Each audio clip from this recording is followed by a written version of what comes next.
Hello everyone. I am Shriji. Actually, I am Srinivasan, but I love to be called as Shriji instead of Srini. We are in the sacred hills of Tirumala, Tirupati. We came with Mr. Ram and Mr. PV Ellen, who will be calling us PB in the next few minutes of this talk. Uh, you know, mountains is a concoction of so many aspects of nature. You've got rocks, and then there are a lot of green patches amidst rocks. So on one side you've got hardest, on the other side you've got fertility, then you've got blue skies smeared with clouds everywhere. There are enough of water, and of course sun is scorching. It's almost little after 12 when we are recording it, and so there is so much of heat over here.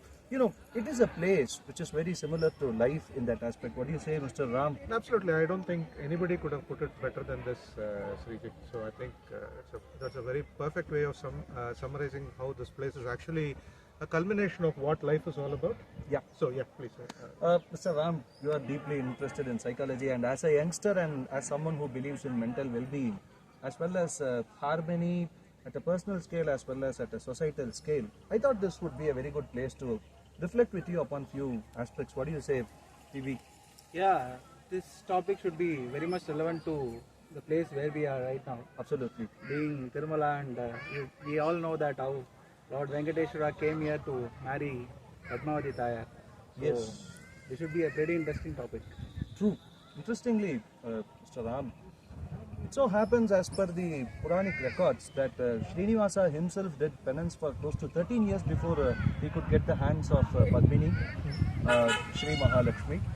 And do you think, other than the spiritual wisdom that we can take about the greatness of Shri Mahalakshmi, is there something else that we can apply? As I'm a bachelor for whom my parents are of course looking for matches, and I myself am. So I would like to understand if you have some parallels that mankind can take from this beautiful pastime of the Lord.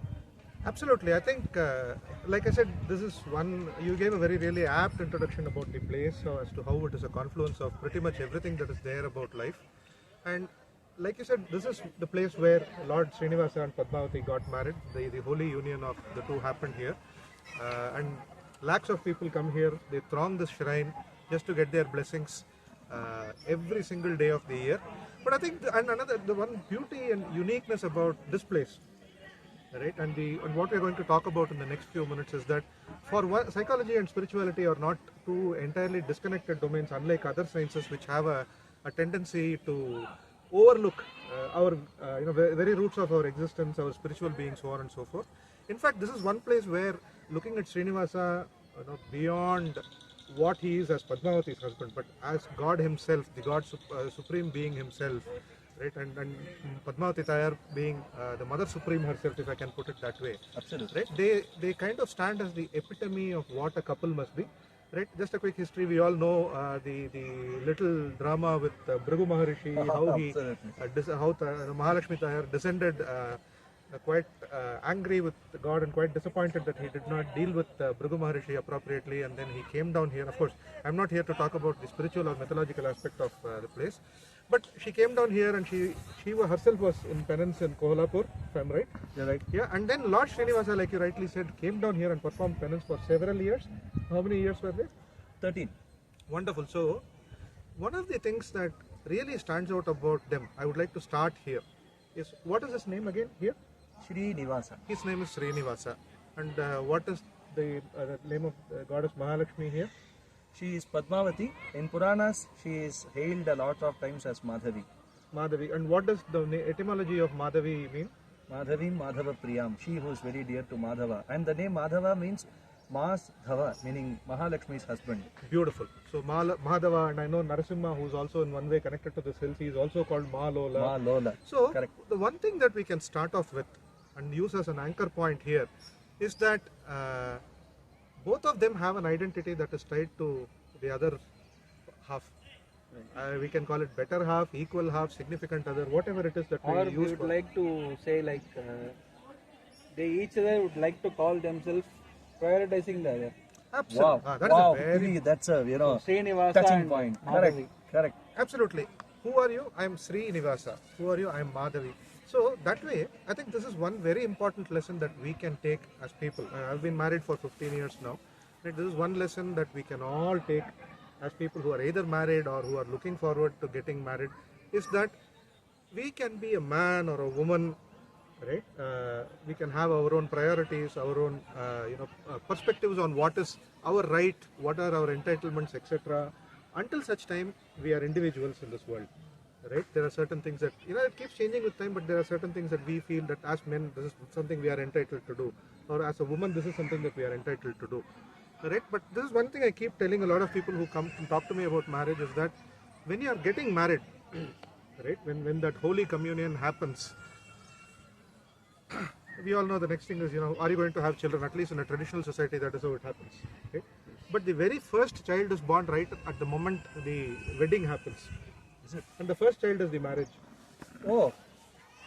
Oh. It is not That's a very interesting view you have told, Mr. Ram. Yeah. The marriage itself is the first child, right? Because that is when these two people come together. Every single ritual that they perform during the course of the marriage, regardless of the tradition that we have, regardless of which religion we belong to, universally always signifies that until death do us apart, we are in this together. Right? One thing I could certainly quote is in the Hindu wedding tradition, especially in South India, there is a part of the ceremony where they take a log of wood and then they place it on top of the bride's forehead, right? And that is called as a nugattadi in Tamil, right? Which is what they tie to the bullocks which drive a car together. And that is something that signifies, or it's a metaphor for collaboration. Now, one of the common mistakes that people make is they say husband and wife must cooperate. Now, who cooperates typically? Nations cooperate. Correct. States cooperate. Correct. And typically, what is one characteristic that classifies these people?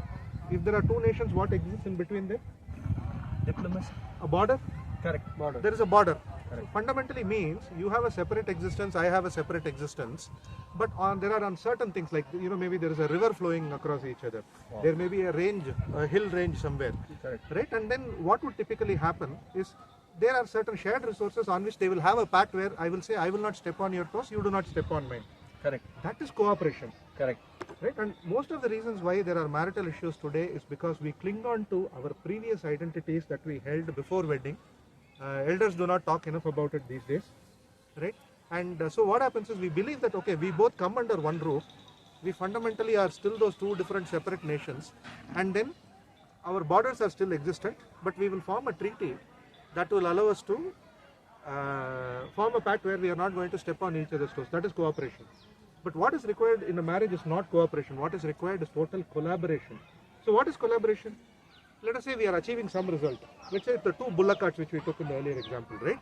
So if the two bulls, if they have to, the cart has to reach its destination without capsizing, it is imperative that both the bulls are synchronized, they they run ahead in the same direction, they propel the cart in the same direction, at the same speed, at the same cadence. That is collaboration as a metaphor. So two people coming together, and the absolute mandate that both these people have to come together to create something beautiful and to sustain it for life is what is typically called as collaboration. So this is something that is very, very important, which everybody must have as a mindset before they go into a big block. Right? And one of the reasons I say this is this, right? Oh, I used to do this before, I am not able to do it anymore. He doesn't understand me, or she doesn't understand me. He is trying to dump his priorities on me, or she is trying to dump her priorities on me. Is it my job to do this? All of these are mere manifestations of our own pride and ego, where we try to say that, hey, my identity or past identity is still valid. Right? But I don't think that is what happened in this shrine. Now, again, taking the example of the borders, you look at the devotees who come here, you forget the god and the goddess for one moment. We are all their children. When we come to Tirumala, do we feel any sense of difference amongst us as children? We all feel the same. Everybody says Govinda, one person shouts Govinda, regardless of who it is, everybody else joins them in the chorus of Govinda.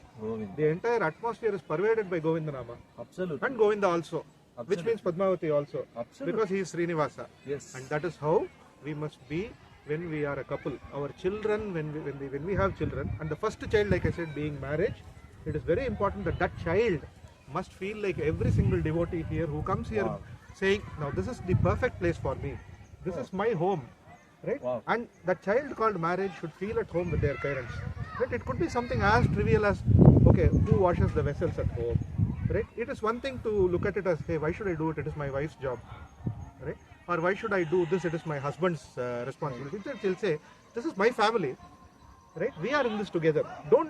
We have to get rid of the I and go into the we mode, right? And then when we say this is our family, okay, you know what? You're a little busy. I'll take care of this now. Don't even wait for the other person to make it a job, right? Make it a pleasure for yourself to support your other half. Right. That is why it is always called better half, significant other half. Because why is it half? Because it means you both are one together. Without that, there is no existence. So the first child of a wedding is the marriage itself. That is why wedding and marriage are two different things. Wedding is a ceremony. Oh, interesting. Wedding is a ceremony. Oh. Nobody says we are wedded. No, they say we are married. Oh. Right? No, but But then is it a linguistic corruption when people say I am wedded to my job? yeah, I mean, they have been used interchangeably, but if Right. you look at the very core, the meaning of the word wedding is the ceremony itself. Okay. So that is why it is called as a wedding invitation. Nobody Not a calls it a marriage marriage invitation. Oh, very interesting. Right? So, So the term marriage itself means something which merges together. beautiful. Yes, marriage, merge. I think that is a far better way of conceiving the meaning for that word. Right? We need to take it in that connotation, and then I think when we have that mindset, what it will fundamentally do is, it will not look like two people under one roof are leading a forced existence of togetherness where there is a high risk. And typically, this I'll probably touch upon on a slightly different topic, right? One of the precursors of anger, or one of the precursors of aggression, is fundamentally anxiety. And the anxiety in a married relationship comes from the fear of what if somebody oversteps their line and comes into my space. Right? So just like how fear, generally typical, we talk about fear as false evidence appearing real. That is what FEAR stands for. Oh, Okay. interesting. Correct. And so what typically happens is, fear is a advanced emotion that comes out when we are feeling anxious. It is a fear of punishment. Right, It is a fear of being violated. right. Causes anxiety. And when anxiety comes, that emotion has to be expressed in some fashion. Different people act out differently. Some people withdraw, they don't have any communication. So there is a major trust and communication issue between the wife and the husband. The second thing that happens is they act out aggressively, violently, either through shouting or abuse, one form or the other. Right? It is all a manifestation of it, and all of that comes from the fundamental fact of two people still guarding their territories, when actually there should be no territory and it should be one place. And it is no better signified than this place where Padma, he says Agala hille nirayumendre alarmel mangai urai marba. Saint Nammalvar. Nammalvar's hymns in Thiruvaimozhi, if I am not wrong. Right? So she is always residing not near him, by him, beside him, next to him. No. Right? Here. Vadivai nin valamarvinil vazhinra mangai. In fact, Ram, to add to this connotation, even Vedas, this is the only shrine that Veda directly sings. And in Rig Veda, there is this Ashtaka where it says, Rig Veda advises mankind that when you are in distress, when you feel like you are stuck in a jungle and it's so dark and you don't know what to do next, you have lost your path, at that time the Vedas ask mankind to come to this hill. But like you said, when it specifies people to come to this hill, it doesn't say you go to Venkatesha's hill or you go to Narayana's hill. It says that Shirim Bhitasya Girim Gacha. You go to his hill, who happens to be the Pitha or seat of Mahalakshmi. Beautiful. Beauty. Absolute beauty. So this word Shrim Pitha, which means that the one whose seat of Shri Mahalakshmi got corrupted to Shirim Bhita, meaning not corrupted actually, it is the Vedas language of calling it that way. So it says Shirim Bhitasya Girim Gacha Sattvabihi Te Bhishtva Chhatayamasi. So you will be relieved of your distress if you go to his hill, who happens to be the seat of Shri Mahalakshmi. So like you said, Something in local Tamil they say, no, Tirupati Vanda Tirupam. Yeah. So something like that. correct. Close to this. Absolutely. So like you said, he is addressed as husband of Mahalakshmi more than any other direct name to him.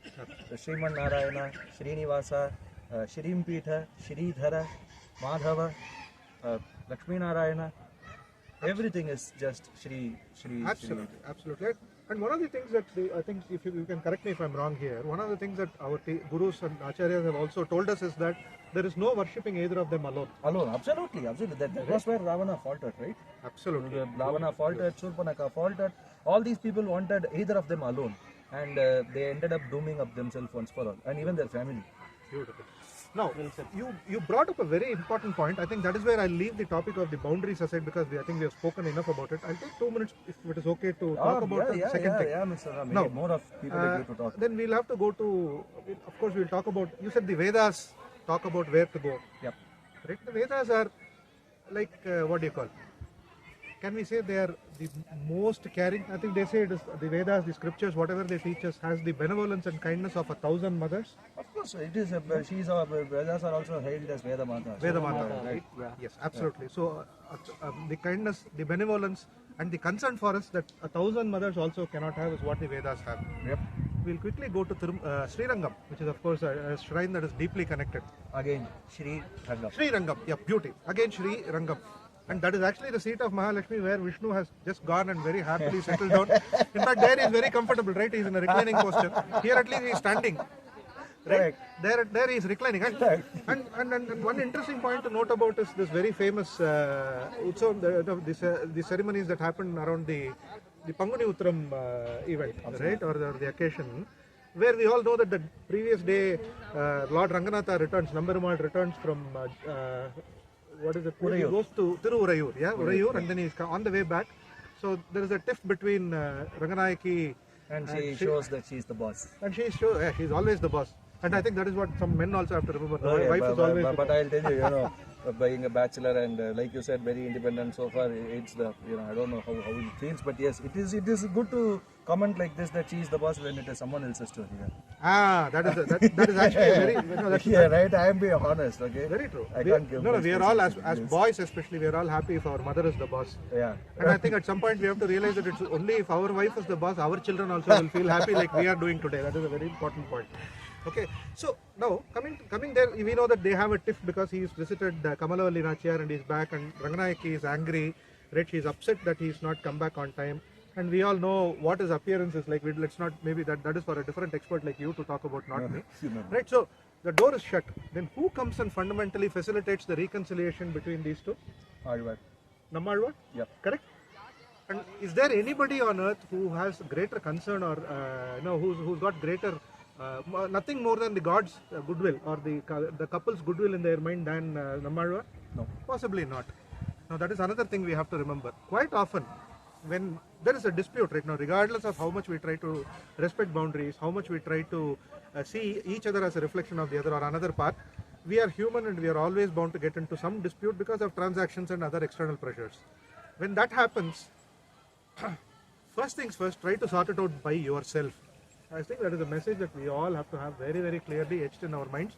If we start letting outsiders in, all they will try to, every human being has some level of psychological craving, if I may put it that way, that gives them a sense of fulfillment and a sense of being complete in themselves, right? Being grounded in themselves. And for many people, it is advising others on how they should live their lives and dumping their values on them.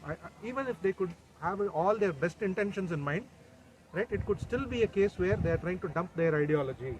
They may not be evil, but the outcome is not always favorable.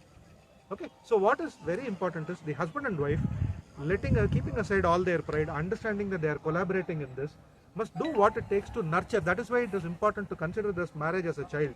What if the child is standing in front of you today? What if it suddenly assumes a body and stands in front of you? Do you want the child to look malnourished, sad, poorly taken care of, clothes torn, dirty? No? Or do you want the child to look very happy, pleasant like the devotees of Srinivasa here?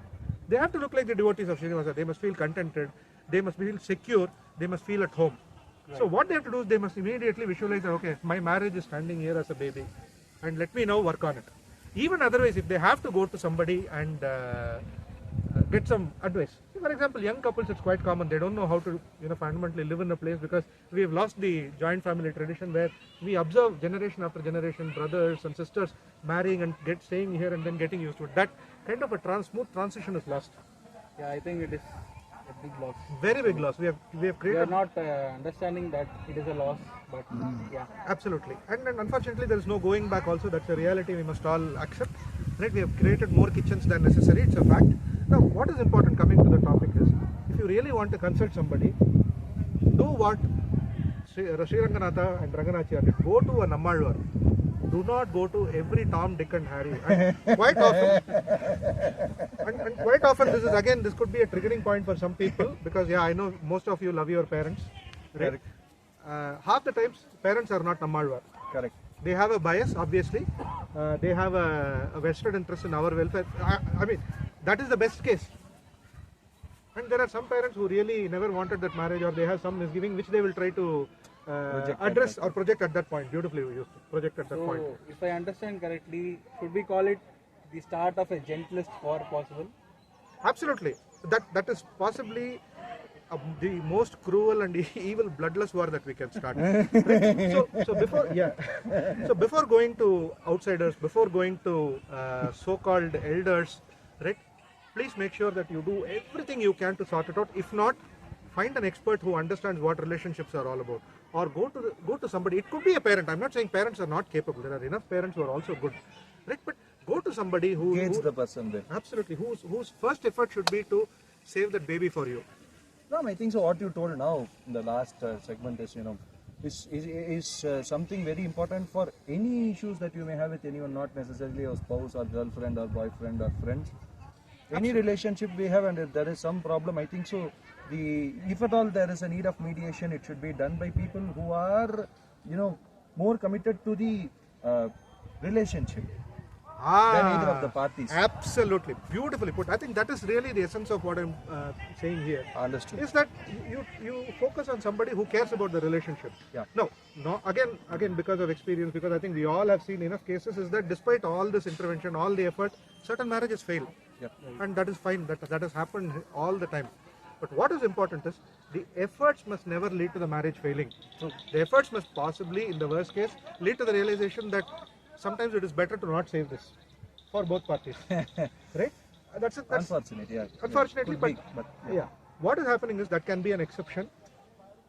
And if, let's say, this is the spectrum of rule to exception, right? So far it is probably this. It used to be so much. It is becoming this much. We do not want the exception to take over the. It's just going to be chaos then. It will be chaotic, and then that will be the Loss of order. Absolutely, loss of order. That will lead to a civilizational downfall. Correct. Right? Because losing interest in sustaining the sanctity of a marital relationship, the beauty of the marital relationship. You want to romanticize it, you romanticize it. You want to give it a spiritual touch, give it a spiritual touch. Do what it takes to preserve, do what it takes to protect, do what it takes to sustain. I think these are very, very important, and do it yourself. Right? This is one of the projects where you should first do it yourself, then go to an expert.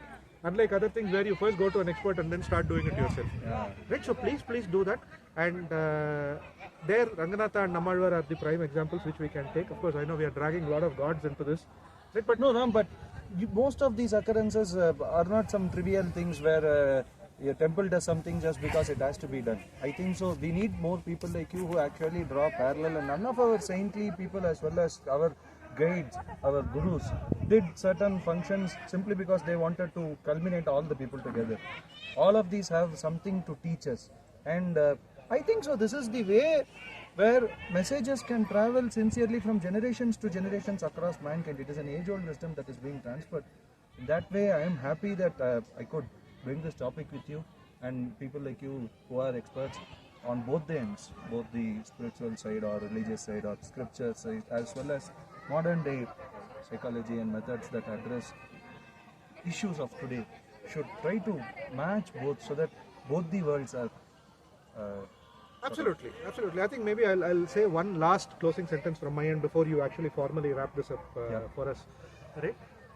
If we look at it structurally also, anatomically also, right? If I have to place my spirit somewhere, right? If I believe in the heart, and if I believe I'm a spiritual person, I'll say the spirit resides inside me.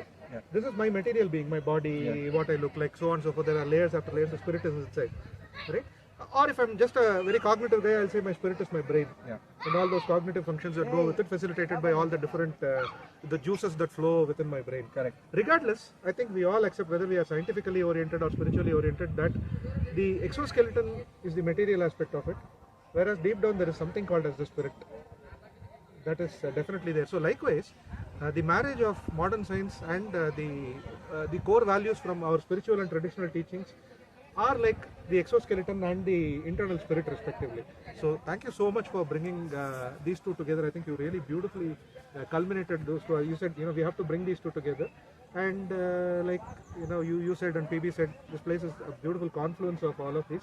So thank you so much for involving me in this discussion in such a wonderful place in this Ram, actually we should be thanking you because this wisdom that you have got and that you are more than having the wisdom willing to share with many of us. It's a very great thing to come forward to. Not just wisdom, he has practiced it for 15 years. Practiced it and helping people and being someone. Really valuable. Absolutely, Piti. Absolutely. Thank you for your time. And guys, I never thought cooperation and collaboration will mean so much. Ram had put it very beautifully in place. And Ram, we would like to have many more discussions with you on various other aspects, not alone marriage. And it so happened that since we are with Shri and Srinivasa, so we started with this. There are a lot of questions, and in the upcoming days, years, months, we would like to get from you. Thank you. Absolutely. Thank you so much, Absolute Srijit. pleasure. And, thank you, PB. Thank you. Pleasure. Thanks, Mr. Sridhar, behind the camera. Thank you. Thank you.